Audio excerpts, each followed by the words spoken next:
Polkadot made a post recently which showcased, I think, something in which I would hypothetically consider to be a great update as to what they've been doing lately. And the reason why I say that is because Polkadot recently said developers and non-developers are building on the Polkadot products development network, but for short, they call it DevNet. But I think, again, this could have pretty amazing long-term implications when it comes to Polkadot, and let me explain why, even though nothing I say is financial advice, and I am not telling anyone to do anything. So keep in mind, right? The Polkadot DevNet literally launched, what is this, around 3 weeks ago?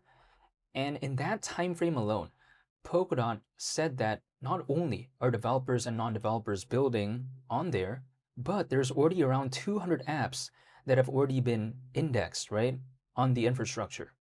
So that's pretty fantastic progress. Keep in mind, at a time like right now, in 2026, DOT, its native token, is at around 80 cents.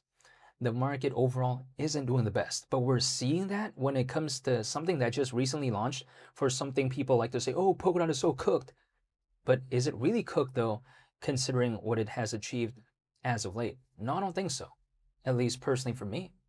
This has nothing to do with the price, by the way, because again, the price, who can control it? Parity Technologies, which is the company that's behind Polkadot, they can't control it. So again, that's going to be contingent on the market sentiment changing, but in the meantime, I want to see some progress happen when it comes to Polkadot fundamentally. And arguably, I am seeing that. Now, with that being said, though, people like to say, well, what is Polkadot DevNet? Now, in case you didn't watch one of my previous videos where I went more in depth when it comes to that, I want to give like a quite simple explanation.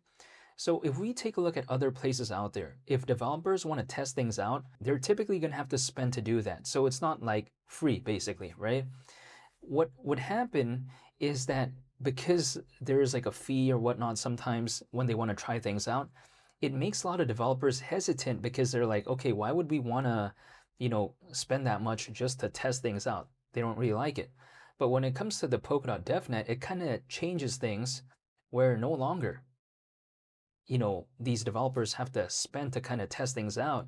They can test things out, see if it works, see what doesn't work or whatever, and then later on decide what to do. So that's a pretty massive game changer right there, just because they're not forcing, these developers to have to use so many resources just to test things out, because who wants to do that? It's like, for instance, let me just use this as an example, right? I got this back then, like a long time ago in Denmark. I don't know if they still even use this, but besides that, if we take a look at this right here, imagine like every time I try to test things out, I had to spend like this. Like, come on. That sucks, But again, what I'm seeing when it comes to Polkadot is that through the Polkadot development network, it's much easier for these developers to even want to build on Polkadot, in my opinion, just because it's simplifying the process where they can test things out, see if it doesn't work out, then okay, yeah, sure. They don't have to continue any further. And plus, if it doesn't work out, they didn't spend like so many resources or anything like that, like what we see in a lot of other places. So again, that's a pretty fantastic thing. And I think it was actually a blessing in disguise that Moonbeam left Polkadot. The reason why I say that is because remember not too long ago, Moonbeam, which is historically literally the most popular project on Polkadot, it announced that it was going to be leaving Polkadot for something called Base, which is, again, a layer 2. And then they said that they were going to be leaving Polkadot to be focused on AI on Base. So we got to let that sink in, That's what Moonbeam did. But again, I felt like that might have been a wake-up call, because with the launch of Polkadot DevNet, it could hypothetically allow for more developers to enter. So yes, Moonbeam left, but again, if Moonbeam leaving caused the DevNet to actually launch, I think it's actually not such a bad thing that they left, right? Because now with the DevNet, or should I say the development network, it's going to be much easier for developers to even want to try building in the first place. So I don't think it's a bad thing.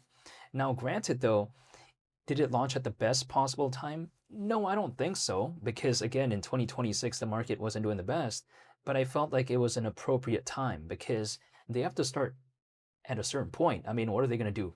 Wait for the market to take off? It can't always be that way, right? I mean, they don't know when it's going to happen. Do you think Parity Technologies knows when whatever is going to happen? Like, no, I don't think so. Okay, sure. If we take a look at Gavin Wood, right? a very prominent figure at Parity Technologies, at least historically. He is the co-founder of Ethereum, but still, even despite that, I don't think he knows when things are going to do this or do that.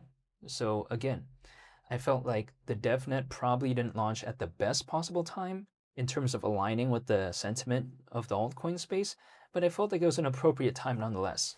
So again, they have to try at a certain point.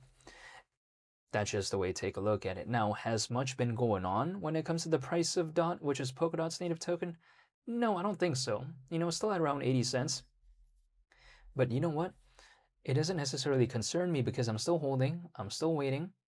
And as long as I'm seeing updates happen when it comes to Polkadot, I'm still happy. Now, keep in mind, if there's already 200 apps that have already been indexed, basically, on the infrastructure, could you imagine what those figures would look like in regard to the Polkadot DevNet and how many are built on Polkadot, let's say, moving forward, in terms of projects and stuff?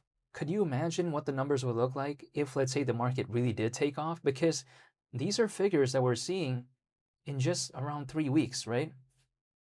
Imagine what the figures would look like if the market really took off in a pretty fantastic way. That's the thing. So again, the numbers already look like this. Imagine what they would look like moving forward if the market really were to take off. So this is kind of nothing actually in the grand scheme of things. It's just quite impressive given the current conditions. That's kind of it. But okay, let's take a look back a little bit in history. Not that long ago though, when it comes to DOT, which is again Polkadot's native token, the market cap, I've already mentioned this before, but I'm just like pretty shocked at this, right? So the market cap back in December of 2024 was around 16 billion. Like the market cap as of right now is around 1.3 billion approximately. We're well over 10 times away from that.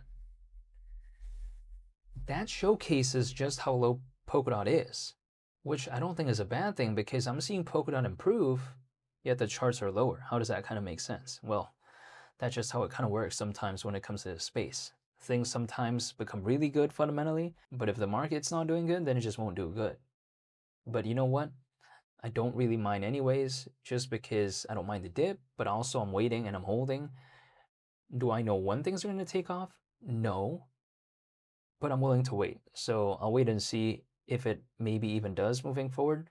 I'll be sure to make an update on that. But again, regardless, this video was more so meant towards the recent posts that Polkadot made as of late, which I thought was pretty impressive. Again, when they even say developers and non-developers are building on the Polkadot products development network, it showcases that even individuals out there that aren't necessarily full-time developers or those who are really focused on developing anyways, even they are trying things out just because of the way that the DevNet is structured, right? Because again, it's giving this, I guess, option to test things out without having to spend like so much or whatever. Like basically, if we take a look at other projects out there, they make people spend just to test things out. This one, through the DevNet, they don't have to spend. They can just test things out like that. That's how impressive it kind of is, and just how revolutionary is to the point that even non-developers, developers who aren't doing this full-time basically in some arguable cases, even they're willing to try just because they feel like, why not, right? Imagine if, let's say, every time I had to test drive a car, I had to pay for that. Like that would seem kind of bizarre, right? But again, if it's like a test drive and I'm interested in the car anyways, then why not? You know what I mean? So it's kind of no different here. It's kind of like a test drive. Other projects out there, they don't have the quote unquote test drive option. That's just my mindset. But yeah, that's pretty much it for today's video. I'll be sure to make more updates though moving forward. So I want to say thank you so much for watching, and I hope you all have a very amazing and happy day.